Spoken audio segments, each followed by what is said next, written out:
dan subscribe channel YouTube Masjid Besar Baitul Mutakin Sampang Cilacap. Semoga kamu rezekinya makin lancar. Amin.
Yang kami hormati para kiai, para imam, serta semua pengurus takmir masjid Baitul Mutakin Sampang. Yang kami hormati pula jamaah istighosah Masjid Baitul Mutakin Sampang serta seluruh pemirsa channel Masjid Baitul Mutakin Official. Rahimahullah, Allahumma amin. Marilah kita ngaji fikih terlebih dahulu sebelum mengikuti istighosah bersama. Mudah-mudahan kehadiran kita di masjid ini membawa pahala, mendapatkan pahala tolong ini dan juga zikir kepada Allah Subhanahu wa taala. Amin Allahumma amin. Bismillahirrahmanirrahim. Penjelasan kemarin mengenai rukun-rukunnya khutbah Jumat. Sekarang adalah syarat-syaratnya khutbah. Kalau rukun itu pasti dikerjakan, contoh rukun sholat berarti pas mengerjakannya, mulai dari takbiratul ihram sampai salam. Rukun khutbah berarti pas khutbahnya. Nah sekarang fasul rukun khutbah ini syarat khutbah Jumat itu ada 10 masyaratul, ada 10. Berarti ketika khotib mau berkhutbah 10 syarat ini harus ada. Maka kalian sudah saya sampaikan pula bahwa baik rukun maupun ini nanti syaratnya, pengetahuan tentang rukun maupun syarat itu tidak hanya wajib bagi khotib, akan tetapi wajib pula bagi jamaah sholat berjamaah. Sebab apabila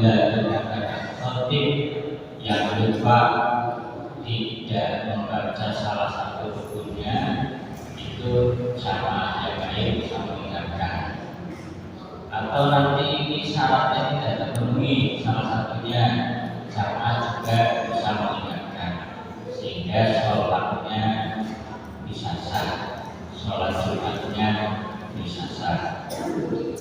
Bismillahirrahmanirrahim. Faslun syurutul khutbah ini syaratnya khutbah Jumat asyaratun ada 10 at-taharatu anil najasati anil hadasaini al-masdari wal akbari. Yang pertama adalah si khotib itu harus suci dari hadas kecil maupun hadas besar. Semisal tadi pas menunggu mau khutbah ada salah satu jamaah yang mengetahui imamnya tidur dalam keadaan tidak duduk sila tapi batal, khutbahnya batal. Oh langsung naik ke mimbar berkhutbah. Nah ini makmum yang tadi mengetahui harus segera menegur, minimal sekali mengingatkan, maaf khotib, bukannya tadi Anda tidur dan dalam keadaan tidak sila duduknya. Apa iya ya? Makanya khotibnya begitu. Nah, jadi jangan boleh dulu khutbah wudhu dulu, gitu ya. Apalagi ada sebesar, belum ada junub ya. Yang berikutnya adalah waktu anil najasati fi thawbi wal badani wal pakani. Harus suci, baik suci dari najis, baik badannya, tempatnya maupun pakaiannya. Umpamanya di tempat duduknya ada tai cicaknya, umpamanya si khotib mengetahui ada tai cicaknya, dia jangan tetap duduk walaupun itu menjadi syarat harus duduk. Itu jangan duduk, harus dikasih alas bagi dia duduk pas sekali di tempat yang mau diduduki, bukan sebelah kanan sebelah kirinya, tapi pas tengah-tengahnya. Gak bisa untuk menghindar dari najis tersebut misalnya, ya jangan langsung ya. Itu umpamanya bagian depan itu semuanya harus suci, baik baju pakaiannya, kemudian badannya, kemudian tempatnya harus suci dari najis.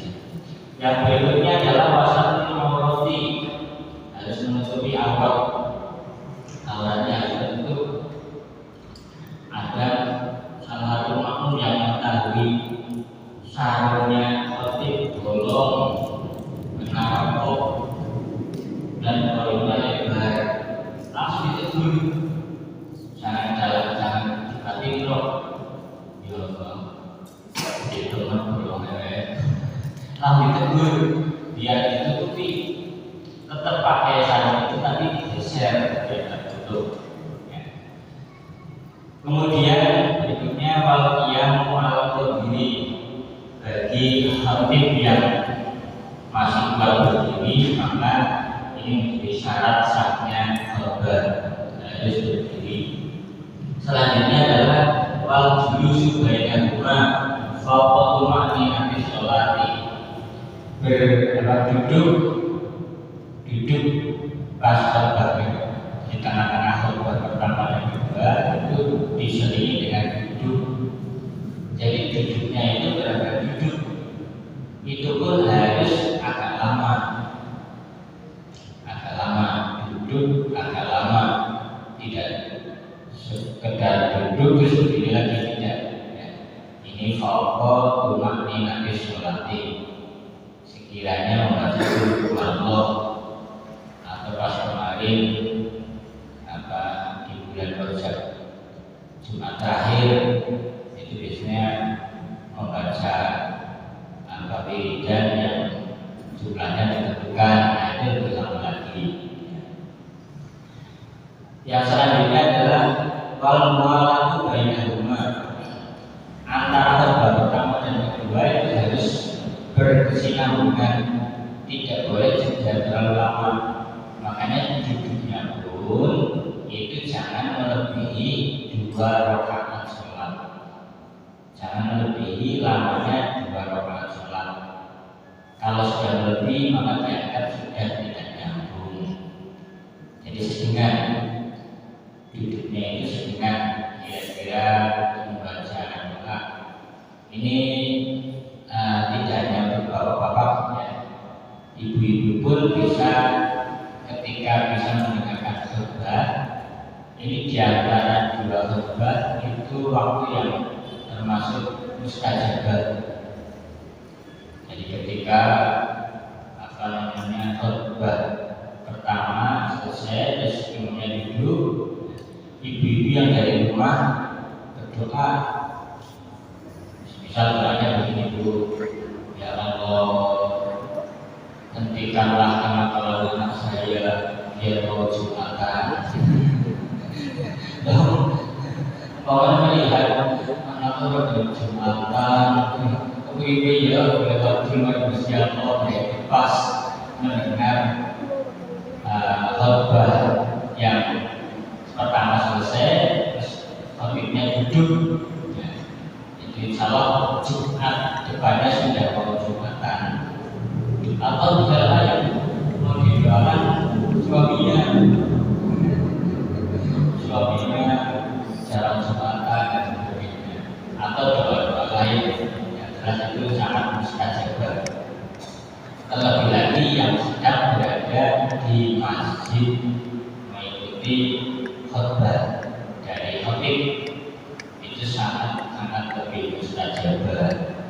Maka sangat disayangkan ketika sudah ada niatan berangkat Jumatan sambil menunggu khutbah tidur. Tidur nanti bangun-bangun sudah memat. Ya nanti sudah tidak dapat berdoa dari khotib, tidak pula mendapatkan waktu yang mustajabah untuk berdoa. Kalau tahu sudah memat. Berikutnya adalah wal mu'alatu bainahuma wa bainas sholati, antara khutbahnya itu dengan sholat Jumatnya itu pun jangan jeda terlalu lama. Maka sebaiknya sebelum qomat selesai, si imam itu sudah menempatkan di tempat pengimaman itu untuk jaga-jaga barangkali ada sesuatu yang beres, entah mic-nya, bisa mengecek mic atau mengecek lain-lainnya. Nah begitu bilalnya sampai ke la ilaha illallah, itu sudah tinggal merapikan shaf ya. Setelah merapikan shaf langsung sholli fardhu jum'ati rak'atayn mustaqbilal qiblati adaan imaman lillahi ta'ala. Itu sangat sunat dikeraskan agar makmum bisa mengontrol betul atau tidak niatnya imam. Jangan-jangan tidak ada imam lillahi ta'alanya ya. Niat imaman itu wajib di sholat Jumat. Jadi sangat-sangat disunatkan untuk dikeraskan. Selanjutnya adalah wa'an takuna bil arabiyati, khutbahnya atau rukunnya, rukun khutbahnya itu wajib menggunakan bahasa Arab. Kemarin kita jelaskan rukunnya ada 5, jadi kelima-limanya itu wajib menggunakan bahasa Arab. Nanti sebelumnya dari bahasa lain, bahasa daerah, bahasa Indonesia, mungkin ada yang ngomong bahasa Inggris, silakan. Untuk rukunnya wajib bahasa Arab. Bahkan di beberapa pondok itu baik rukun maupun moyunya, moyu hasannya itu menggunakan bahasa Arab semua, menggunakan bahasa Arab semua.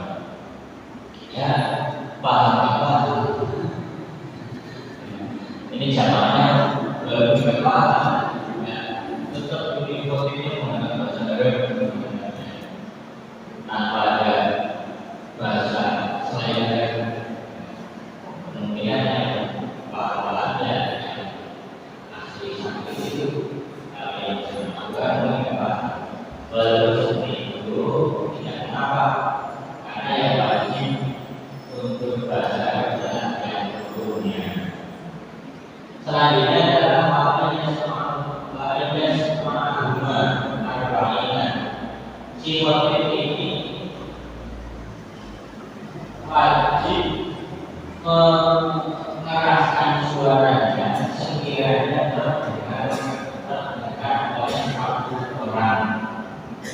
Dengan catatan kalau ada bantuan mikrofon itu juga sudah sampai. Dan kalau ada tambahan mikrofon terus ngomongnya sih gimana? Kirinya apa? Nanti suaranya bisa terdengar oleh orang. Nah kalau orang itu semua bagaimana? Ya nggak apa-apa. Karena kalau sebenarnya sudah dulu hanya suaranya keras yang kira-kira sampai ke 40 orang. Di dalam jamaahnya ibu semua, nggak masalah. Karena nggak ada kewajiban jamaahnya wajib mendengarkan itu. Kan malah agak asik ya. Khotib yang gak disukai oleh jamaah itu khotib yang terlalu cepat. Kenapa? Karena lagi tidur atau sedang sholat. Gak asik ini khotibnya. Baru aja mau tidur sudah dikomasi. Padahal lagi khotib yang bergerak cepat itu yang cerdas. Yang terakhir adalah wa'alaikumna kulluha fi waqti. Semua khutbahnya itu khutbah plus sholatnya itu harus di waktu zuhur. Makanya juga jelaskan Jumatan juga harus di waktu zuhur. Mungkin kita di sini nggak punya gambaran masa juga sholat Jumat nggak di waktu zuhur. Sekarang kita membayangkan daerah-daerah yang terkena bencana. Bagaimana untuk mengumpulkan orang, bukan untuk sholatnya, untuk membersihkan masjidnya dan sebagainya. Kalau sudah agak bersih, sudah menjelang asar dan lain sebagainya, maka Jumatannya tidak wajib. Yang wajib adalah sholat zuhur. Jadi jangan dipaksakan. Bila Jumatan tidak sekiranya sudah tidak memenuhi syarat Jumatan, tetapi di daerah-daerah banjir, daerah-daerah bencana. Demikian sekilas tentang khutbah dan Jumatan. Mudah-mudahan diperhatikan khususnya baik Jumatannya, khutbahnya dan sebagainya. Mudah-mudahan sesuai dengan fikih. Amin Allahumma amin. Kurang lebihnya mohon maaf. Assalamualaikum warahmatullahi wabarakatuh. Waalaikumsalam warahmatullahi wabarakatuh. Assalamualaikum warahmatullahi wabarakatuh. Al-Fatihah lillahi ta'ala wa syara'ati Rasulillah sallallahu alaihi wasallam wa ala alihi wa sahbihi wa dzurriyyatihi innal anbiya wal mursalin wasyuhada wal ulama wal awliya wal malaikatu muqarrabin al-Fatihah.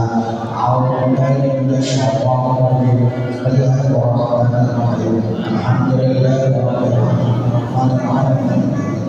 Ya na'budu wa iyyaka nasta'in ihdinas mustaqim. Shiratal ladzina an'amta 'alaihim ghairil maghdubi 'alaihim waladdallin.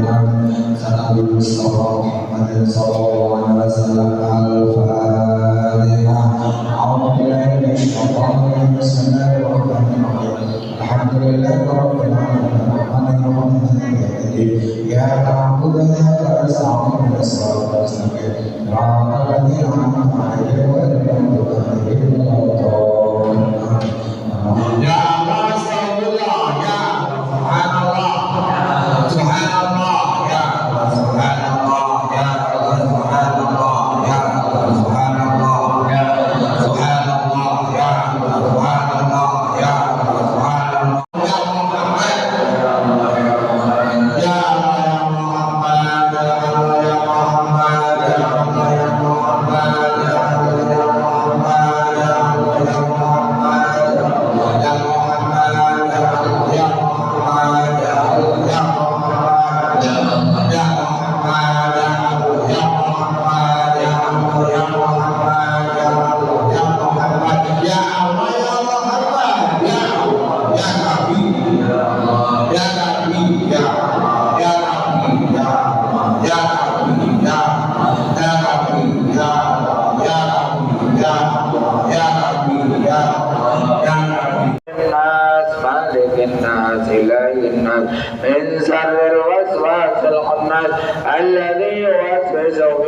sudurin nasi minal jinnati wan nas.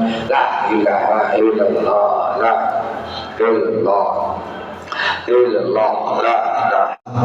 Astagfirullah ya Allah, astagfirullah ya Allah, astagfirullah ya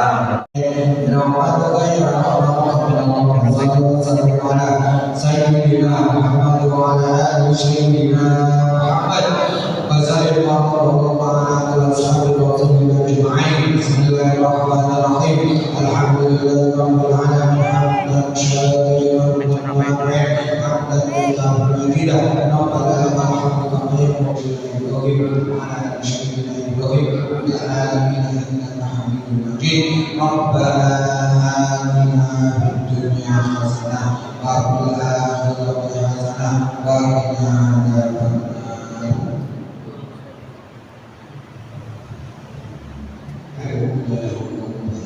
Subhanallah wa bihamdihi wa salamun alal mursalin walhamdulillahi rabbil alamin. Al-Fatihah. Wa qulu a'udana